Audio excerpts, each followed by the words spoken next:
हे guys, welcome और welcome back to my YouTube channel Ritu Ashish official.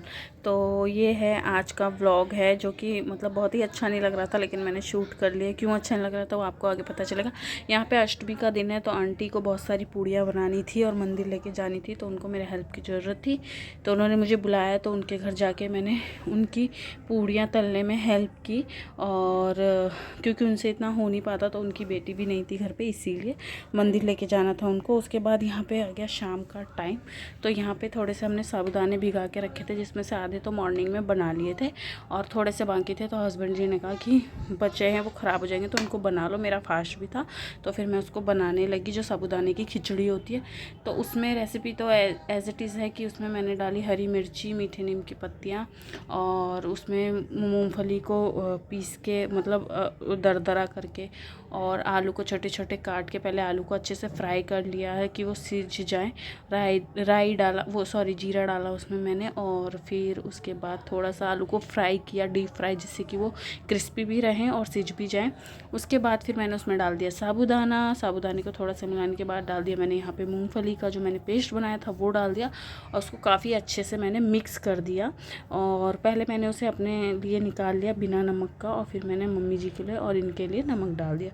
तो अब मैं बताती हूँ कि क्यों नहीं अच्छा लग रहा था। बहुत ही घर बहुत सूना सूना लग रहा था, क्योंकि दीदी और उन्हीं चले गए थे। तो मतलब मेरे को तो रोना भी आ रहा था, और मेरे को बिल्कुल भी अच्छा नहीं लग रहा था जब मैं उनको नीचे ड्रॉप करके आई।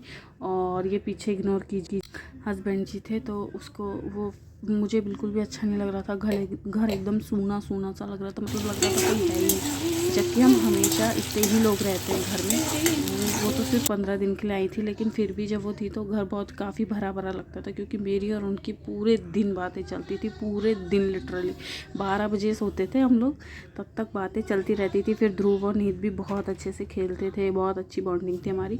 तो इसीलिए घर बहुत सूना सूना लग रहा था, लेकिन क्या कर सकते हैं, बेटियों को तो जाना ही रहता है। चाहे महीने भर रहे, चाहे 5 दिन के लिए आए, लेकिन जाना तो है ही घर। और जब जाने का समय जब आते हैं ना, तब तो बहुत अच्छा लगता है, लेकिन जब जाने का समय होता है ना, तब ऐसा लगता है कि जान निकल जाती है, जो जा रहा है उसकी भी एंड मम्मी पापा की भी। तो लेकिन क्या करें, चीज़ें ऐसे ही मैनेज करनी होती है। तो वही सारी चीज़ें हैं। यहाँ पे मेरी ये जो खिचड़ी, आपसे बातें करते करते खिचड़ी भी बन गई। उसके बाद फिर हो गया था शाम का टाइम, तो यहाँ पे मैं करने लगी थी आरती। नहीं, उससे पहले दीदी गई थी, तो फिर ध्रुव नहीं था, उनसे मिल नहीं पाया, क्योंकि ध्रुव सुबह स्कूल चला गया था और दीदी की फ़्लाइट थी 1 बजे की। तो मैं उसकी छुट्टी करवाती, लेकिन क्योंकि उसके एग्ज़ाम चल रहे थे इसलिए छुट्टी नहीं करवाई। तो यहाँ उसके लिए दीदी कुछ चीज़ें खरीद के दे के गई थी, मतलब इनको बोला था कि लेके जाना। तो वही चिप्स वगैरह में सारे जो भी ग्रॉसरी नहीं, ध्रुव के खाने की चीज़ें थी, वो सारी चीज़ें मैं यहाँ पे कंटेनर में रख रही थी। मैगी के पैकेट्स थे, बिस्किट्स थे, चिप्स थे, क्योंकि पॉसिबल नहीं होता कि एक एक जाके लेके आओ, इसीलिए हम इकट्ठा ही ले आते। ज़्यादातर मम्मी जी तो हमेशा ही लेके आती है, उनकी आदत है सब चीज़ फुलफ़िल करके रखने की, और ये बहुत अच्छी आदत है, घर को वैसे भी खाली नहीं रखना चाहिए। तो वही मैं ये सारी चीज़ें रख रही थी, क्योंकि अगर वो देख लेगा, बच्चों का उसी का नहीं, बहुत सारे सभी बच्चों का ऐसा रहता है। जब हम छोटे थे तब हम भी ऐसे ही करते थे कि जितनी चीज़ें देख ले तो फिर खाना नहीं खाना है, सिर्फ जंक खाना है। तो इसीलिए उसे छुपा के रखना पड़ता है कि थोड़ा थोड़ा खाए, वरना उसको दूंगी तो वो सारा ही खा लेगा, इसीलिए। इसके बाद फिर शाम हो गई थी, तो फिर यहाँ पे सारी चीज़ें पहले मैंने बिस्किट जो मुझे लगा कि हाँ उसको पहले दे, क्योंकि पहले के भी थे, तो वो नहीं देखता है तो क्या करता है, पहले के नहीं खाता, नए वाले खा लेता है, तो फिर वो ज़्यादा दिन के हो जाते हैं तो उनका टेस्ट बेकार हो जाता है। इसीलिए मैं सारी चीज़ें मैनेज करके रख रही थी कि कहाँ पर क्या रखना है। और उसके बाद फिर यहाँ पर शाम हो गई थी, तो मैं और ध्रुव करने लगे थे शाम की आरती।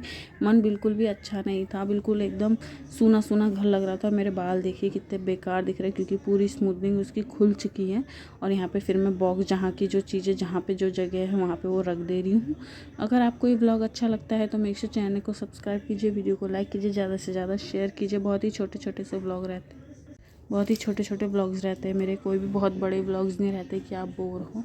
एकदम छोटे छोटे ब्लॉग्स रहते हैं। तो आए प्लीज़ पूरा देखिए, और अच्छा लगता है तो प्लीज़ अपने फ्रेंड्स एंड फैमिली के साथ भी शेयर कीजिए, and also hit the bell icon, जिससे कि जब भी मैं कोई न्यू वीडियो डालूँ तो आप तक पहुँचे। और कमेंट में बताइएगा कि आपके साथ भी ऐसा होता है कि घर में कोई आए तो अच्छा लगता है फिर जाए, क्योंकि मतलब हैं तो वो मेरी ननद, लेकिन हम लोग बहुत अच्छे से रहते हैं, और बहुत मतलब बातें तो हम इतनी करते हैं जिसकी कुछ भी हद नहीं है।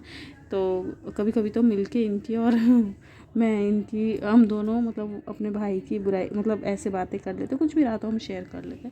तो ये सारे मैंने पैकेट्स जो हैं इसमें डाल दिए हैं, जो कि ध्रुव की नज़र ना पड़े, लेकिन ऐसा कुछ नहीं है, वो जिद करके ले ही लेता है। तो बस यहाँ पे सारी चीज़ें रख दी है मैंने, और ये सारा काम हो गया। और इसके बाद फिर मैंने की शाम की आरती, मैंने और ध्रुव ने की थी, जो कि शायद आगे इसमें इंक्लूड है या नहीं है वो अभी, क्योंकि मैं वॉइस ओवर बाद में कर रही हूँ, पर है हाँ यहाँ पे है। तो यहाँ पे मैंने और ध्रुव ने की आरती। तो वो जिद कर रहा था कि मैं ही जोत जलाऊंगा, तो यहाँ पे उसने जलाई जोत। उसको दिया जलाना बहुत अच्छा लगता है, जब दिया जलता रहता है तब भी वो वहाँ पे जाके कुछ ना कुछ जलाते ही रहता है। तो बाय, मिलते हैं नेक्स्ट वीडियो में, टेक केयर।